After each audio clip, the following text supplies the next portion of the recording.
నమస్తే, welcome to Suman TV. నేను పద్మిని. ప్రస్తుతం పాటు founder and director of Epione doctor Sudheer దారా గారు ఉన్నారు. మాట్లాడదాం. సార్ నమస్తే. సార్ నమస్కారం పద్మిని. డాక్టర్ గారు, ఒక మంచి ఏజ్ లో ఉన్నారు ఒక అబ్బాయి అంటే వాడు మస్కులర్ గా ఉండాలి అనే ప్యాషన్ చాలా మంది అబ్బాయిల్లో మనం చూస్తూ ఉంటాం.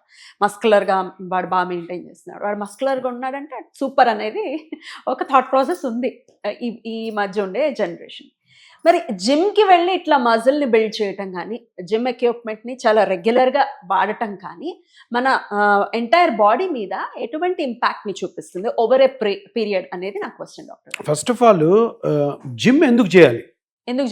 ఎక్కడ జిమ్ చేయమని రాసి ఉండదు మెడికల్ బుక్స్ లో. కానీ మీరు చిన్నప్పుడు చదువుకున్నారు కదా, ఏదైనా బుక్ లో జిమ్ చాలా అవసరం అని ఎక్కడ రాశారా? ఎక్సర్సైజ్ అవసరం అంటారు కానీ జిమ్ అంటే ఏంటి? జిమ్ అన్నది మజిల్స్ బిల్డ్ చేయడానికి, బాడీ షేప్ రావడం కోసం ఒక అన్సైంటిఫిక్ వే ఆఫ్ మాడ్యూల్. అది unscientific way of telling people that నువ్వు రా, నీ కండలు పెంచుతాము, నువ్వు వి షేప్ వస్తుంది, బైసెప్స్ పెరుగుతాయి అని చెప్పి.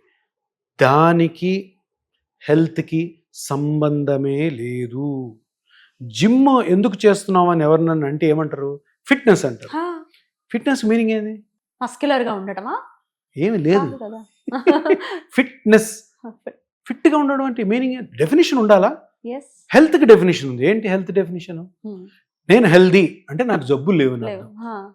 నేను హెల్దీ అని కండలు ఉంటే నేను హెల్దీ కాదు. కండలు ఉండి నాకు కిడ్నీ ప్రాబ్లం ఉండి, కండలు ఫుల్గా ఉండి నాకు హార్ట్ ప్రాబ్లం ఉండి, కండలు ఉండి నాకు లివర్ సిర్రోటిక్ ఉండి, ఇప్పుడు నువ్వు చూడ్డానికి హృతిక్ రోషన్ లా ఉంటావు కానీ నీకు అన్ని జబ్బులు ఉంటే నేను హెల్దీ అంటారా? సో ఫిట్నెస్ కి మీనింగే లేదు, జిమ్ కి మీనింగ్ లేదు.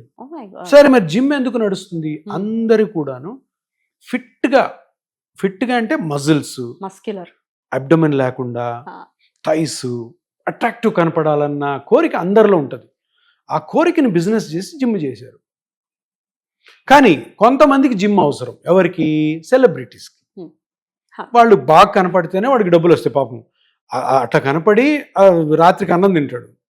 ఎంత పెద్ద సెలబ్రిటీ అని తీసుకోండి, సినిమాకి 50 కోట్లు తీసుకున్నాడు కూడాను వాడు మెయింటైన్ చేసుకోవాలి, లేదంటే వాడికి రూపాయి కూడా రాదు, రోడ్డు మీదకి వచ్చేస్తాడు. మనమే బెటర్ ఇంకా ఉద్యోగస్తులు వాళ్ళకంటే. అది జరిగిన రోజు బాగా జరుగుతుంది, కండలు పెట్టుకున్న రోజులు బాగుంటాడు. కండా పోయింది, సినిమా మూవీలు లేవంటే డైరెక్ట్గా వచ్చేసేసి మారుతి 800లో తిరగాల్సిందే. సో అటువంటి వాళ్ళు మెయింటైన్ చేయాలి ఒకటి. ఇంకోటి స్పోర్ట్స్ పర్సన్కి 15-20 ఇయర్స్ కరియర్ ఉంటుంది. దాంట్లో ఫిట్ అంటే పరిగెత్తాలా, ఉరకాలా, 4 అవర్స్ మ్యాచ్ ఆడాలా, క్రికెట్ అయితే 10 అవర్స్ మ్యాచ్ ఆడాలా. దానికోసం కండిషనింగ్ చేసుకోవడం కోసము జిమ్ వాడచ్చు. సినిమా హీరోలకి, జిమ్ ట్రైనర్స్కి, ఎందుకంటే వాడి కండలు ఉంటేనే మనం ఆ జిమ్కి పోతాం. సన్నగా ఉన్నాడు అనుకో నాలాగా, ఈ జిమ్ అని ఎవడు రాడు అసలు. వెయిట్ లిఫ్టింగ్ చేసే వాళ్ళకి కూడా వెయిట్ లిఫ్టింగ్ మళ్ళీ అది స్పోర్ట్. అది వెయిట్ లిఫ్టింగ్ కి జిమ్ కి సంబంధం లేదు. వెయిట్ లిఫ్టర్స్ అందరూ వేరే విధంగా ట్రైన్ అవుతారు.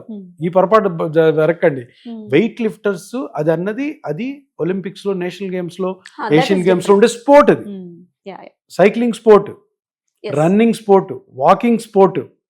సో దానికి జిమ్ కి ఇవన్నీ మిస్టర్ ఇండియా అన్నది కంప్లీట్లీ అది చిన్న కాంపిటీషన్. దానివల్ల ఎవరు కెరీర్ రాదు, ఎవడైతే కండలు పెంచుకున్నాడు. కానీ ఇప్పుడు పాయింట్ ఏంటంటే జిమ్ చేయొచ్చా లేదా, ఎవరు చేయాలి? ఇంకొక కండిషన్ ఉంది. జిమ్ అమ్మాయిలు పాపం పెళ్లిళ్ళు కావు, ఇంతలా ఉంటారు, వాళ్ళకి కొంత యూజ్ అవ్వచ్చు. అబ్బాయిల్లో కూడాను సరైన సంబంధాలు రావట్లేదు, బాగా లావు ఉన్నాడు, ఫ్యాట్ ఉంది, సన్నగా ఉన్నాడు అన్నాడు, జిమ్ చేసుకో పెళ్లి వరకే. పెళ్లి తర్వాత నువ్వు మళ్ళీ కండలు పెంచాలి, అమ్మాయిలను అట్రాక్ట్ చేయాలంటే పోలీసు తీసి లోపలేస్తారు. సో అది లేదు అక్కడ. కొంతమంది ఇప్పుడు చాలా మంది పెళ్లి అయిపోయిన తర్వాత కండలు పెంచుకోవాలనుకుంటున్నారు. నాకు అర్థం కాలేదు ఎందుకు పెంచుతారు. ఫిట్నెస్ అంటే వైఫ్ ని అట్రాక్ట్ చేయాలని అంత అవివేకంగా జిమ్కి పోయేవాళ్ళు ఎవరు లేరు నాకు తెలుసు. సో అంత ఫూలిష్ ఎవరు లేరు ఇండియాలో. కానీ అక్కడ క్వశ్చన్ వేసుకోవాల్సింది ఏంటంటే, అరే మనకు పెళ్లి అయిపోయింది, హెల్దీగా ఉన్నాం, జబ్బులు లేవు, ఈజ్ ఉంది బాడీలో, మరి లావు లేము, ఇబ్బందికరమైన లావు లేము, మనము లేదు మరీ సన్నగా కూడా లేము. అటువంటి వాళ్ళు జిమ్కి వెళ్ళడం నాకు తెలిసి అయితే health wise as a doctor నేను చెప్తాను అవసరం లేదు. ఫిట్ గా కనపడాలి, కండలు కనపడాలని పెళ్లి అయిన వాడు అనుకోవడము, దాని రిలేటెడ్ హెల్దీగా ఉంటానని అపోహపడడం తప్పు. అది హెల్త్కి దానికి సంబంధమే లేదు. మీరు 35-40 ఇయర్స్ అయిన తర్వాత బాగా బెల్లి ఉంది, టూ ఒబీస్ ఉన్నారంటే కొంతవరకు జిమ్ చేసుకోవచ్చు. ఇక్కడ ఇంకో ప్రాబ్లం ఉంది. జిమ్కి వెళ్ళగానే ఇప్పుడు నా వయసులో ఎవరో ఉన్నారు, నేను 52, నేను 52లో నా మజిల్స్ కొంచెం బిల్టప్ చేసుకోవాలి, కొద్దిగా లుక్ కోసము, ప్లస్ ఆల్సో మరీ మజిల్ వేస్టింగ్ ఎక్కువ ఉంటుంది అని జిమ్కి వెళ్తారు.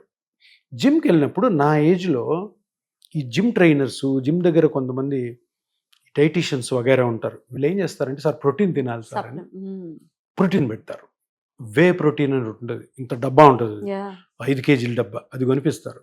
దాన్ని తీసుకొని నీళ్ళల్లో వేసి తాగడం. దీనివల్ల ఏమవుతుందంటే, ప్రోటీన్స్ జనరల్గా మనము తినే చిన్నప్పటి నుంచి మన అమ్మా నాన్న పెట్టే ఫుడ్లో పుష్కలంగా ఉంటుంది. కందిపప్పు అయితే మీరు ఏదైనా ఆకుకూరలు, చికెన్, మటన్, ఫిష్ అన్నిట్లో ఇంకా ఎక్కువ ప్రోటీన్ తీసుకున్నారనుకో, రిస్క్ ఏముంటుందంటే, ఈ కండ వస్తుందో తెలియదు కానీ కిడ్నీ పోతుంది. అంటే కిడ్నీ రిస్క్లో పడుతుంది, పోతుంది, రిస్క్లో పడుతుంది. ఎక్సెస్ ప్రోటీన్ తీసుకోకూడదు, ఏది ఎక్సెస్ తీసుకోకూడదు. ప్రోటీన్ అన్నది నీకు ఎంత బాడీకి అవసరమో అంత ప్రోటీన్ నువ్వు తినే డైలీ ఫుడ్లో ఉంటుంది. అన్లెస్ నువ్వు ఫుడ్ తినడం మానేస్తే. కొంతమంది ఇంటర్మీడియట్ ఫాస్టింగ్ అని 16 గంటలు, వాళ్ళలో ప్రోటీన్ ఉండదు, వాళ్ళకి వేరే ప్రాబ్లమ్స్ వస్తాయి. జిమ్కి వెళ్ళినప్పుడు ఈ రిస్క్ ఒకటి ఉంటుంది, సార్ ప్రోటీన్ షేక్ తాగాలి, మీరు గంటకోసారి తాగాలి అనగానే వాడు ఇంత డబ్బాలో ప్రోటీన్ షేక్ వేసుకొని. సో ఇది చాలా చాలా చాలా కేర్ఫుల్గా ఉండాలి. ఎందుకంటే ఈ జిమ్కి వెళ్ళడం వల్ల, సో మైల్డ్ జిమ్ ఒక 30 minutes 40 minutes కొంచెం మజిల్ ఎండ్యూరెన్స్ కోసం చేసుకోండి. కానీ పెళ్ళి అయిపోయిన తర్వాత జాబ్ హ్యాపీగా చేసుకుంటూ, ఏ జబ్బు లేనప్పుడు కండలు పెంచాలని, 6 ప్యాక్ రావాలని కోరికలు పెట్టుకోకండి. ఎందుకంటే వాటి వల్ల ఏ విధమైన హెల్త్ ఇంప్రూవ్ కాదు. కానీ ఆ జిమ్లోకి వెళ్ళడం వల్ల, వే ప్రోటీన్లు ఎక్కువ తినడం వల్ల కిడ్నీస్కి రిస్క్ జరగచ్చు.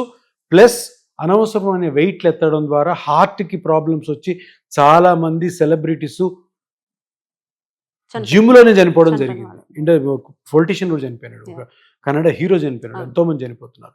ఇది కాక మాకు రోజు మా క్లినిక్లో కనపడేవాళ్ళు చాలామంది టెండాన్స్ కట్ అయ్యి, మజిల్ టేర్ అయ్యి, డిస్క్ బయటకు వచ్చి, జాయింట్ అరిగిపోయి.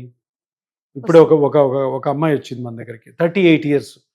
జిమ్ చేశాను సార్, జిమ్ చేస్తున్నాను, నాకు లెఫ్ట్ నీ ఫుల్ స్వెల్లింగ్ వచ్చేసింది, సివియర్ పెయిన్ ఉంది. ఎందుకు జిమ్ చేస్తున్నావు అమ్మా, నువ్వు హౌస్ వైఫ్ కదా, ఎందుకు 38 years జిమ్ అంటే, మాకు 2 జిమ్లు ఉన్నాయి సార్, అందుకని జిమ్కి వెళ్తున్నాను. సో జిమ్ ఉంది అక్కడ, ఫ్రీ కదా, నేను వెళ్తున్నాను. చూడండి ఎట్లా జరుగుతుంది. ఇప్పుడు ఏముంది, ఇప్పుడు పెద్ద ట్రీట్మెంట్ స్టార్ట్ అవుతుంది. ఇంతలా ఫ్లూయిడ్ కలెక్ట్ అయింది, కార్టిలేజ్ జరిగింది, అక్కడ లిగమెంట్ కట్ అయింది, అవన్నీ కూడా హీల్ చేయాలి. నార్మల్ అవ్వడానికి ఎంత టైం పడుతుంది సార్ అటువంటి కేసెస్? పడుతుంది 4-5 months ఈజీ పడుతుంది. ఎందుకంటే కట్ అయింది మళ్ళీ హీల్ అవ్వాలా, హీల్ అయింది మళ్ళీ స్ట్రెంగ్తన్ అవ్వాలి కదా. సో మళ్ళీ ఆమెకి ఇప్పుడు పిఆర్పి చేయాలా, పిఆర్పి చేసి రికవరీ చేయాలా, రికవరీ చేసిన తర్వాత స్ట్రెంగ్తనింగ్ చేయాలి.